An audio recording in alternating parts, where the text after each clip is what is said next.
In the time it took you to click on this video, Claude Code got 2 new features. Wait, no, 3, 4, 5, 6.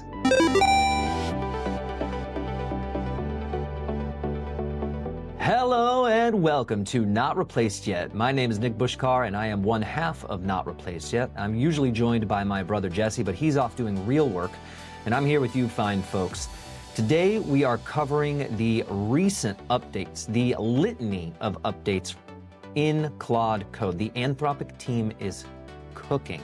If you are not using Claude Code yet, that is okay, but you should be. And if you are using Claude Code, these are the updates that you need to know about. Let's jump into it. Today we're looking at the updates in the new major version release 2.1.0. There was a little hiccup and they had to quickly go to 2.1.1, but that's all covered now. And the first thing we're looking at is the automatic skill hot reload. The skills auto update when you modify the files in /Claude/skills. So there's no more restarting Claude Code. When you update a skill, you edit the skill.md file, you save it, and then it is live immediately, which makes skill development much faster. Next up, we have forked skill execution. So skills can run in isolated sub-agent context. That's a lot of words. Using the context fork in front matter. This one's really great because you can now run skills in their own isolated context. You add context:fork to your skills front matter. That's the thing, that's the YAML that's at the top of your skill file.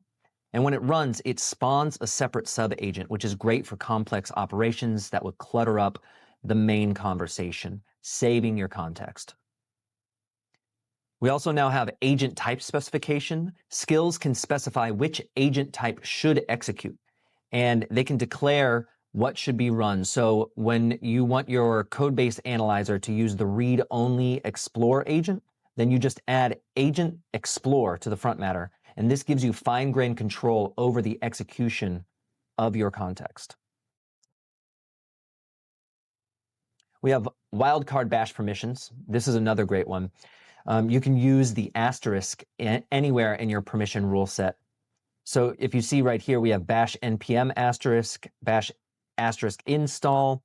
So this is a huge improvement to permissions. Instead of listing every single possible npm command, you can just write bash npm asterisk, and then that will allow the permission to be set for anything that is under that category of thing.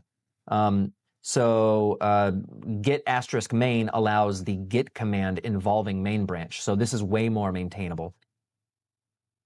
We have hooks in agent skill and command front matter. So agents, skills, and /commands can now define their own pre-tool use, post-tool use, and stop hooks. This is massive because you can now embed hooks directly into agents, skills, and commands. Your deployment agent can have automatic backup hooks. Your testing skill can enforce coverage thresholds, all self-contained. And the hooks travel with the workflow. And if you see it right here, this is a good example of what one of these things looks like.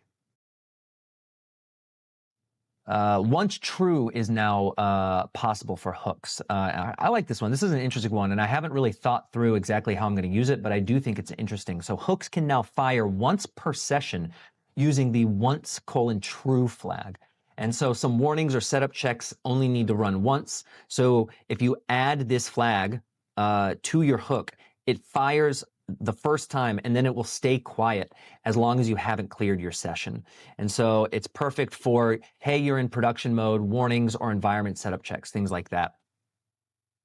The MCP list changed notifications. This is an interesting one. MCP servers can notify Claude when tools and resources have changed without reconnecting. I like it. So MCP servers are now reactive. When new tools become available or resources change, the server just notifies Claude. There's no reconnection that's needed. And you just imagine a permissions MCP that adds deployment tools only after approval comes through. And so now that's possible. I really like this because, as you probably have experienced, whenever you add certain new things, you have to restart Claude, and it can be a minor annoyance to a real problem. And so something like this is a solid upgrade. What do we have next? We have real-time thinking display with Ctrl+O. So transcript mode shows thinking blocks as they stream and not after completion. If you press Ctrl-O or Command-O to see Claude's raw transcript, now you watch the thinking blocks appear in real time as Claude reasons through the problems. So if you see a bad decision that's forming, you can stop it and you can redirect it. And I liken it to watching Claude's brain work live. We have plugin hook support. Plugins can now define hooks for prompts and agents, not just commands. Plugins got way more powerful. They can now inject hooks into agents and prompts, not just commands. They build a security plugin that blocks dangerous operations globally, or a testing plugin that enforces standards across all of your projects. You install once and you are protected everywhere. We have the /plan command shortcut. It's a quick command to enter plan mode without permission prompt. You used to be able to, you can still do this with the, I use Alt-M to switch to toggle between modes there. But now you can just use /plan. That's nice. We have the updated input in pre-tool use hooks. So hooks can modify tool inputs while still requesting permission. Pre-tool use hooks can now act as middleware. They can see a dangerous command, modify it to be safer, and then ask for your approval. So it's like intercepting get push force and changing it to dash force with lease. So before showing you the confirmation. I'm interested in this one, and I do see it as a nice way to catch potential security issues, errors, things like that. We have background task management. Unified Ctrl-B backgrounds for all running foreground tasks. So you could press Ctrl or Command-B and you send running tasks to the background, both bash commands and agents, which is interesting, I think. Keep working while long operations finish in the background, and then they notify you once they're done, which is super nice. It's very kind of them. File read token limit override.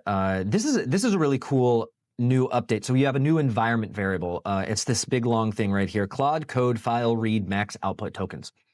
So by default, Claude can only read about 50K tokens from a file.